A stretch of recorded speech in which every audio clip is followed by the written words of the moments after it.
Martin, thank you. Sophia, David, Breezy, John, Ryan, Yay! Good morning. I made my papers at me. Our commitment to joy.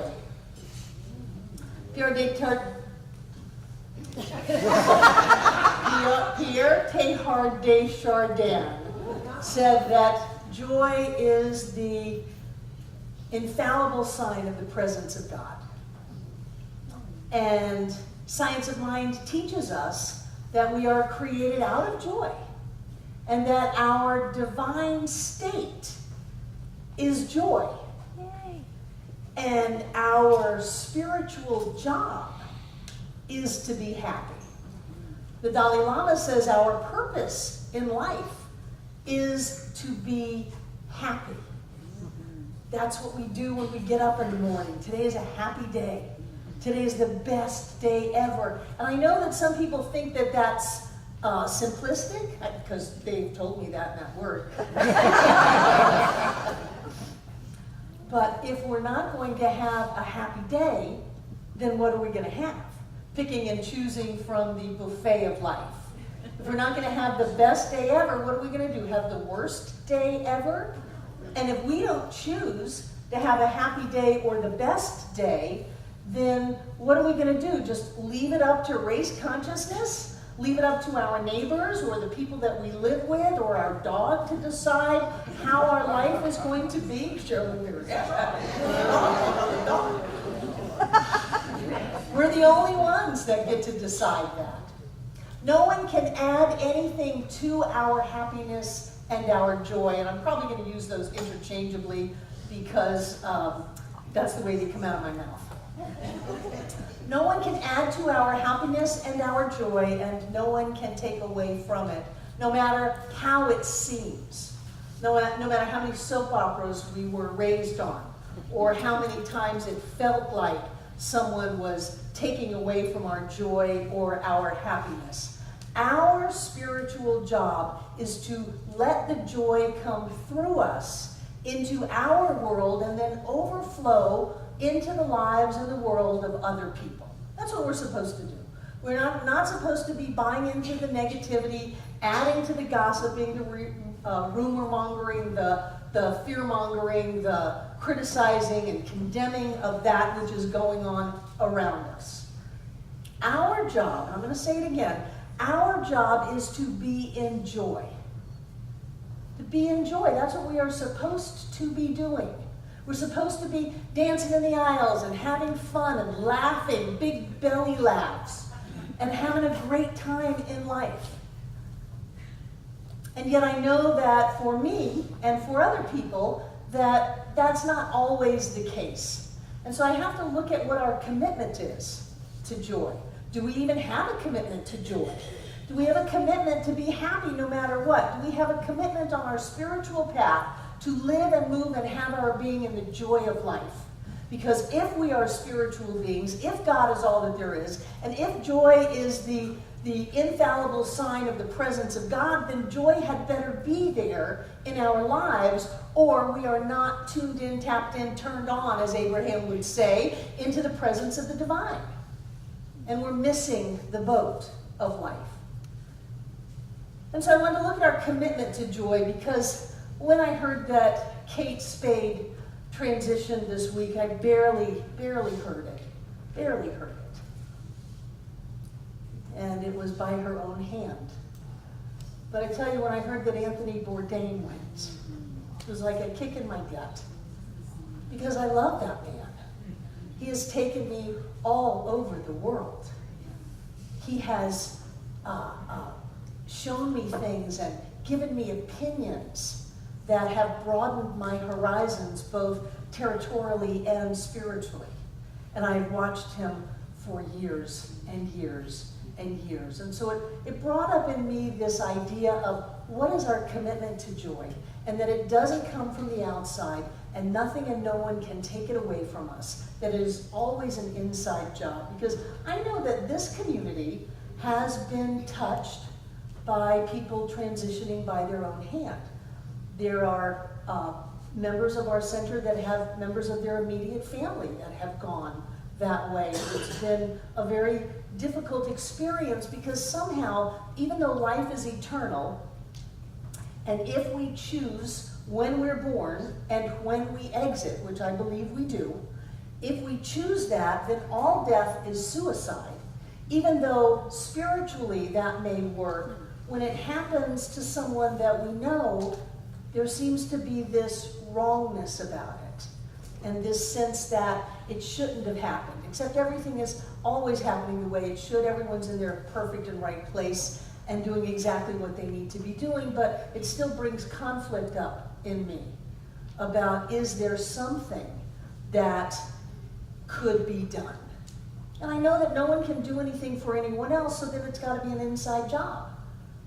And I know that we have had members of our center transition through suicide while they were in this center, while they were sitting in those seats. Not while, they didn't do it while they were in the seat, but like they were there the week before, and then they chose to leave. And I wonder, what is it that I can do, since it's my job to encourage, to inspire, to teach, that even when we get lost, that it's important to find a way out. And it's all inside of us. Ernest says, the spirit is neither sad nor depressed. If you would catch the vision of the joy which should be yours, you must dry your tears. You must lay aside your fears. You must think from the inspirational center within you, which is nothing less than the divine in you singing its song of life. And that sounds great until you're depressed. Because when you're depressed, you're not looking at wiping your tears and putting aside your fears. And I know there are people in this very room who have experienced depression.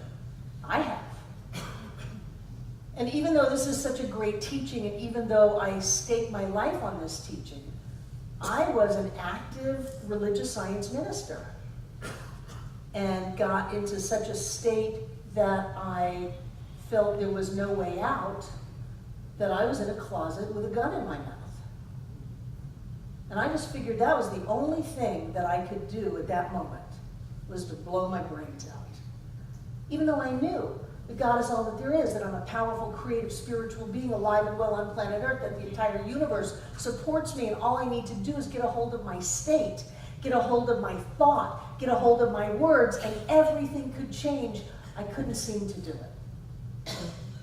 And at that moment, when I was outside of my body, my then husband came in the room calling my name.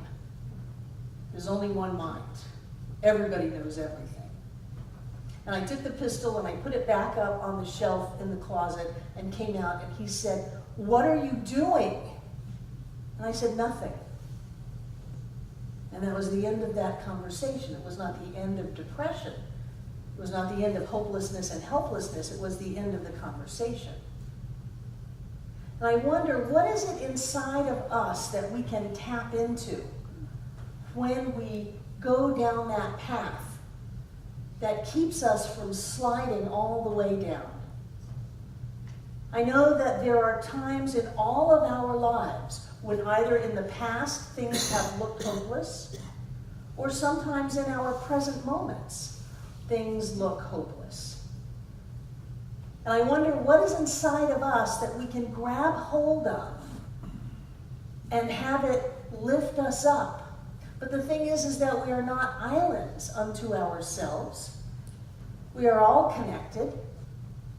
And so is there something that we can offer each other? I think that coming here and getting hugged is so important. And I know not everybody comes to hear the wonderful words that come out of my mouth. Sometimes people come for the cookies, you know, and that's okay. John made sweet potato souffle out of the sweet potatoes from the dinner a week ago. Sometimes people come for the souffle. Sometimes people come because this is their only birthday cake. And sometimes people come and somehow they feel better after they've been here, so that when they go back into their life, they're better off. Preach. Yeah. Bring it, Valerie. I love this teaching. This teaching gives us everything. Gives us everything. It promises us the moon and back, that we have the entire universe at our disposal to use, to create, to lift, and to manifest the life of our dreams. And then sometimes we just get hooked. We just get hooked by something because somehow in our craziness of the moment, we say, I will set aside all of the things that I believe in. I will set aside all of my spiritual principle. And I will give myself permission just for this one issue because that is a dirty, rotten rack and fratchet. And I have a right to my feelings. But it's a slippery slope. Because once we go there, it's harder to pull ourselves back than it is if we are committed to staying in our joy. Wallace Wattles says, the moment you permit your mind to dwell with dissatisfaction upon things as they are, you begin to lose ground. You fix attention upon the common, the ordinary, the poor, and the squalid and mean, and your mind takes the form of these things. Then you will transmit these forms or mental images to the formless, and the common, the poor, the squalid, and mean will come to you. To permit your mind to dwell upon the inferior is to become inferior, and to surround yourself with inferior things.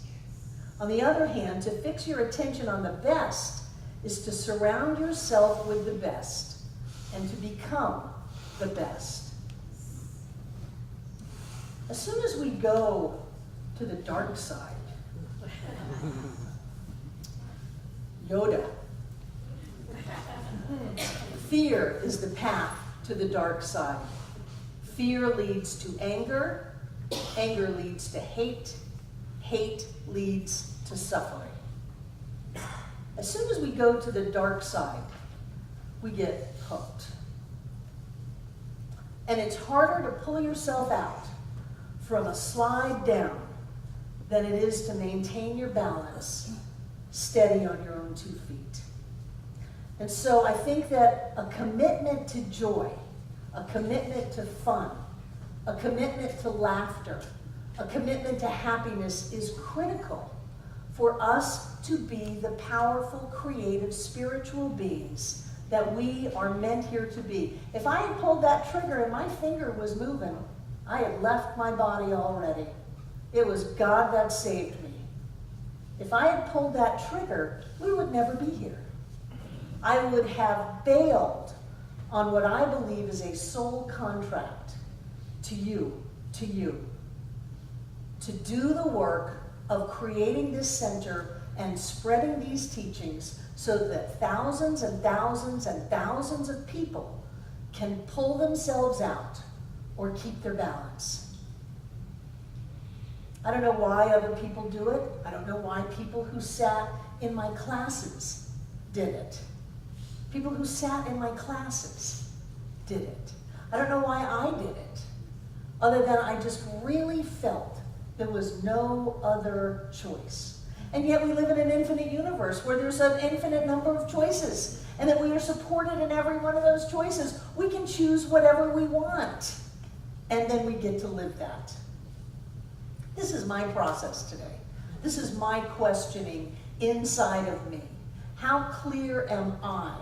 And I mean being committed to joy, not the maybe I didn't have enough joy going on when I was sucking out the water from the carpet. Not that level of joy, but committed to living the best life ever. Committed to living a life where you get to be who you have come here to be. And it does not matter how much you have or what you have or what's going on outside of you, you are unshakable in who you are. That's the kind of joy that I want us to demonstrate. And that's the kind of joy that doesn't just happen. Because when we allow ourselves not to be clear and we open up to race consciousness, most of the people on the planet are not in joy. They're in struggle and suffering and anger and upset. They're not in joy.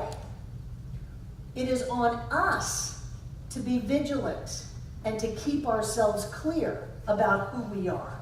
To keep ourselves clear that we are absolutely loved and supported by all of life. To keep ourselves clear that whatever we choose to do, we can do. And that we can have a blast along the way. That life was not meant to be struggle. Life was not meant to be hard. And to be able to reach out. And if we need something, to ask. We have 30 practitioners in this center. We have roughly 300 members. That's one practitioner for every 10 members. Practitioners have time for you. There's a sign-up sheet on the Welcome Center. It's been out there for 2 months now. It says a practitioner is staffing the offices here all day on Thursdays. Sign up. Come and see a practitioner. Ask for help. Let something make you more clear and more stable so that when life goes boo, we don't trip over and fall and slide. 10 people per practitioner. Come to class, come on Sundays, watch the videos, and read the books. One of the things that I do so that I can get hold of my thinking, you think after 40 years I had hold of my thinking, I use my gratitude stone. I use my gratitude stone. This is the one I gave out a couple of weeks ago in class. So that I can pick it up and go, right, I'm happy. I'm so grateful that I'm happy. I'm so grateful that I get to do what I get to do. I'm so grateful for John. He's so wonderful. I watched him do the live stream graduation yesterday, and I was just, I love this man. He's just so wonderful. I'm so lucky to be married to him. I'm so grateful that I'm healthy and strong. I'm so grateful that you guys showed up. I'm so grateful that I've got a beautiful dog, not the world's smartest, but she is pretty.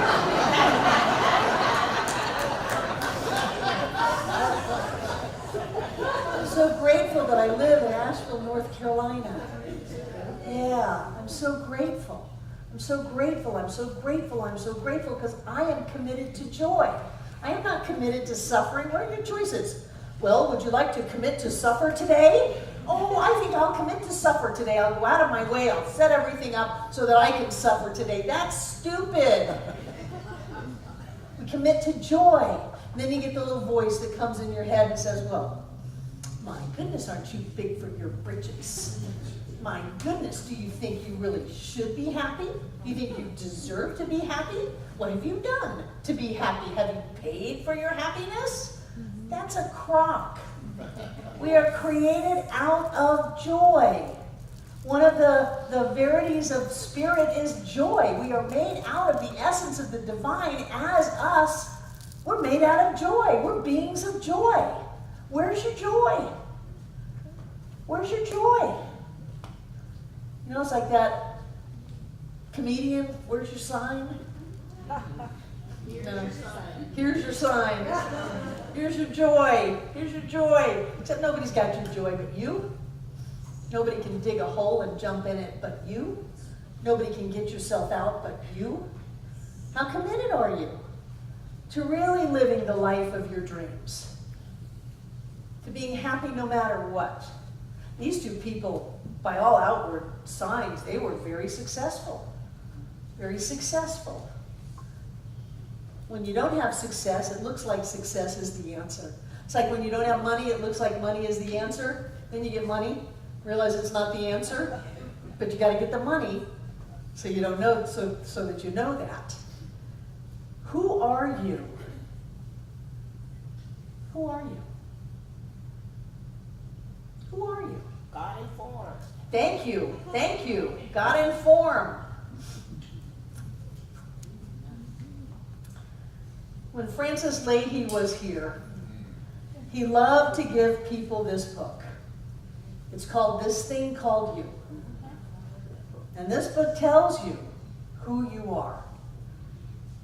I did a class almost 2 years ago on Monday nights where we would talk in the first hour, and then the second hour I would turn all the lights down and light a candle, and I would put people through a relaxation process and kind of hypnotize them, and then read these passages to them over and over and over. It's online if you want to go see it. It's called This Thing Called You. You can play it for yourself over and over and over again to allow those statements to get into their subconscious.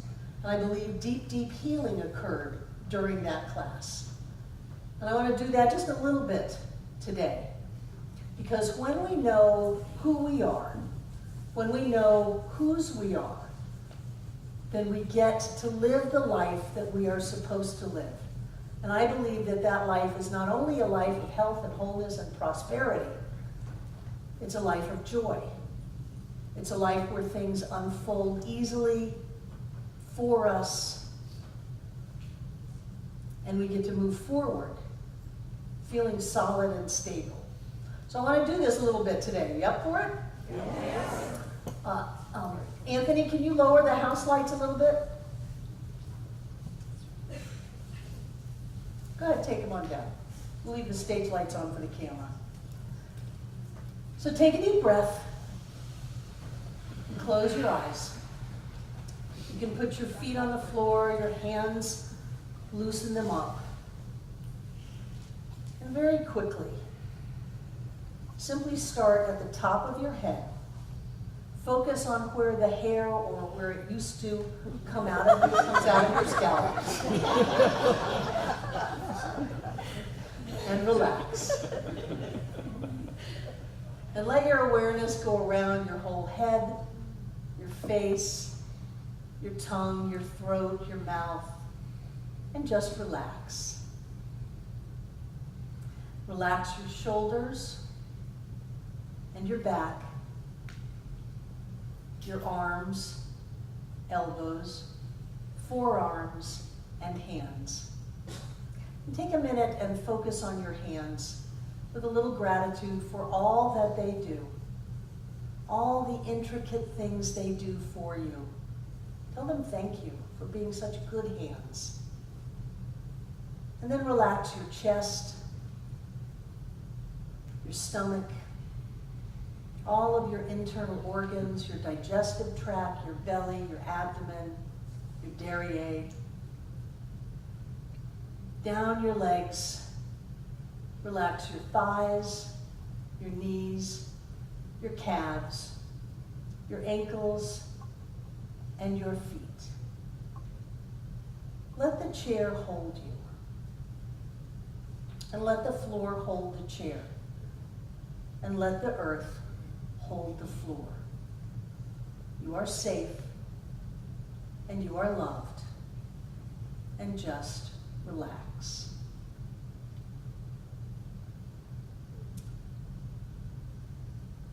I place my affairs in the hands of goodness, love, and wisdom. I am guided by divine intelligence. That which I seek is seeking me. That which belongs to me comes to me. What is mine will claim me, know me, rush to me. Only good, truth, love, wisdom, and power goes out from me. Only good, truth, love, wisdom, and power comes back to me. The power of the living spirit exists at the center of my being. God is right where I am. God is what I am. All that God has is mine now.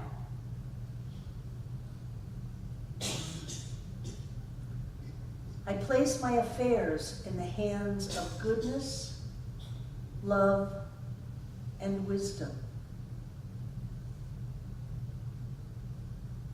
I am guided by divine intelligence. That which I seek is seeking me.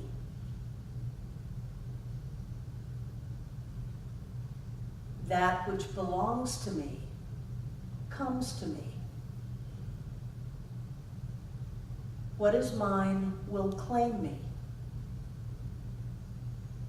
know me,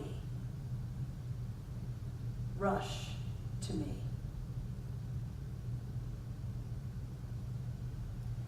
Only good, truth, love, wisdom, and power goes out from me.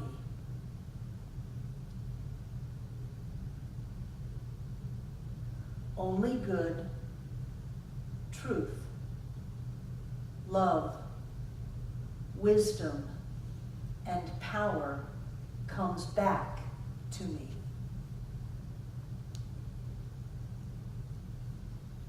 The power of the living Spirit exists at the center of my being.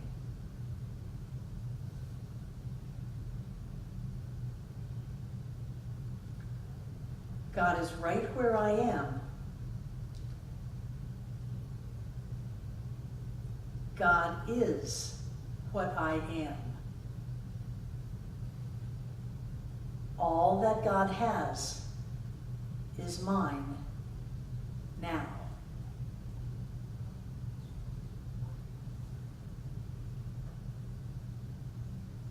This is the truth of who you are. Always has been, always will be. You are a being of light. You come from the light. You are a being of love. You come from the love. And all is well.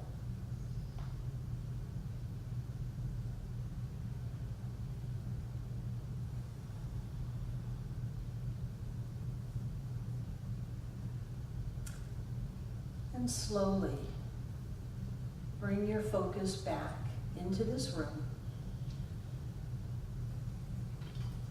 back into your body. Feel the air around you as you breathe it in. Feel the chair that you are sitting upon. And bring your awareness back into your body as you begin to feel your hands and your feet, bringing your awareness back into your body, back into this room. And as your consciousness, your focus comes back into your body, whenever you're ready, no rush, you can open your eyes.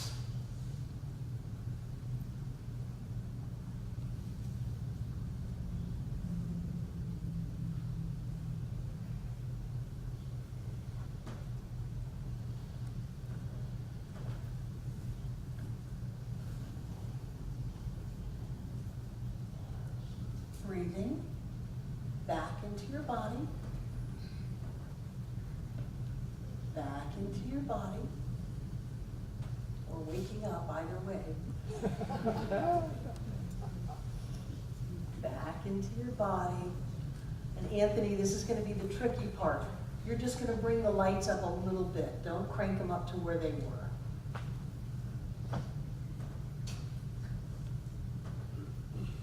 Just a little bit up, up, up, up, up, up, up, up. How did that feel?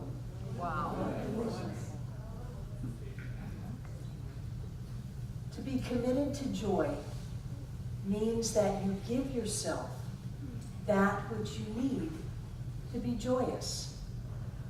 Whether it's reading words to yourself, whether it's meditating, whether it's going to the spa, whether it's eating food, whether it's speaking kindly to yourself. To be committed to joy means that you give yourself what you need. And if you've got some kind of a voice inside of your head that is speaking disparagingly of you, stop it. Say something different. We are a point of awareness in the mind of God. We are a point of individualization of spirit in form as us. We are never alone. You can bring the lights up just a little bit. Because spirit is always here. And as we open up and we feel that, it feels pretty good.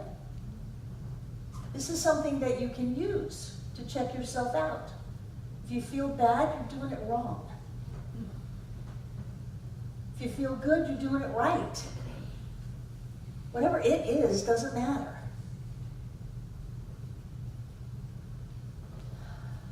I know that this is a really special place, that when you come in these doors, it's like we're safe from the world, and we've got what we need, and we can do anything. And then sometimes we go out there and maybe we don't feel that way all the time. So I want to encourage you to commit to joy. Today is a happy day. Today is the best day ever. Call somebody if you need to. God, call before it gets desperate.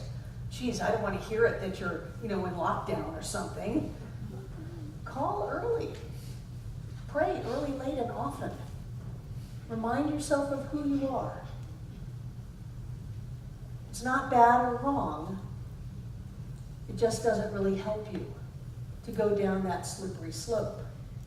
And no matter how justified you may have been in the beginning, the price for it, whether you end up leaving this plane or just end up being miserable for decades, the price is too high.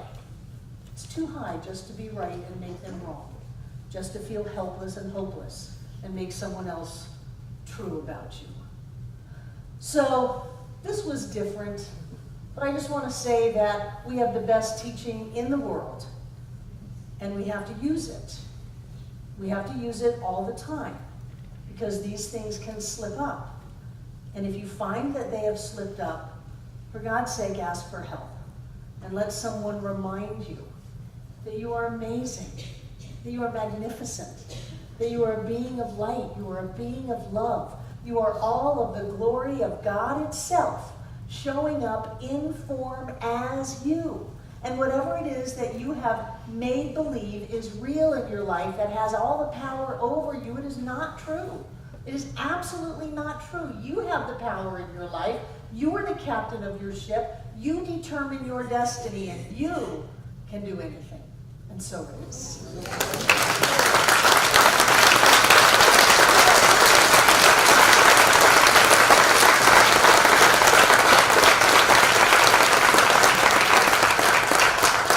So thank you, and our welcomers are coming forward. Who's in the room for the first time? We've got people here from Greenville. Welcome, welcome, welcome, our Greenville group. Who are you? Greenville. Charles. Good, Charles. You're from Greenville. What is your name? Karen, I'm glad you're here. Thank you. You've got a whole row from Greenville. Only the last two are here for the first time. Hi. Where are you from? Uh-huh. Wonderful. You with Dr. Joe? Yes. Yay! Yay, yay, yay. Who else is here for the first time? Andrea brought friends. Way to go, Andrea. What are your names? Kylie, Shannon. Kylie and Shannon. Welcome, welcome, welcome. I'm so glad that you are here. Just curious, who drives up from South Carolina? Put your hands up. Great. I keep thinking we should get a bus. Welcome to Center for Spiritual Living Asheville. If you want to know more about what's going on at the center, you can fill out the blue card, give us your name and address, and if you just want email notification, we'll send you a wonderful weekly e-news through the email system and let you know what's happening. But I'm really glad you came, because I believe that these teachings change lives. They change lives. They make us more than we ever thought we were. They bring us back into alignment with who we truly are. And so welcome to Center for Spiritual Living Asheville. I'm delighted that you're here, and they have a great gift for you also. Oh, by the way, the bookstore has a sale going on of prosperity books, and all of the old masters of the CDs for years and years and years are out there for free. So you can, if you have a CD player anymore, I don't know, you can take those with you. And now I'd like to invite our prosperity acceptors to come forward.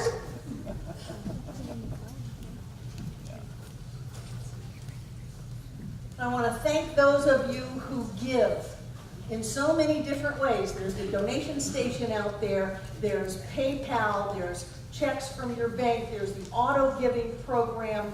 Thank you for the way that you so generously support this center. I'm very, very grateful, very grateful. And those of you who are watching online, you can click the donate button and it will take you to our YouTube, our PayPal account, and YouTube can be a part of this giving process. So whatever it is you're giving, I like to put it in my hand and bring it to my heart. And what I know is that God is the source of all. That we are rich and blessed in every way in this thing called life. I know that as we give, we receive, because whatever we give out, we set spiritual law in motion. It multiplies it and gives it right back. And so right here and right now, each of us opens up to all of the bounty of life, giving from that sense of fullness to all that this center is. I know that we all come together this day to make this Center for Spiritual Living Asheville all that it was ever meant to be. It is a place of peace, a beacon of light, a tower of strength, and a fountain of wisdom for all who call it home. And we'll repeat our investment affirmation together aloud. We freely and lovingly give from the abundance and fullness of my overflowing wealth, knowing my gift goes with love as it touches and blesses the world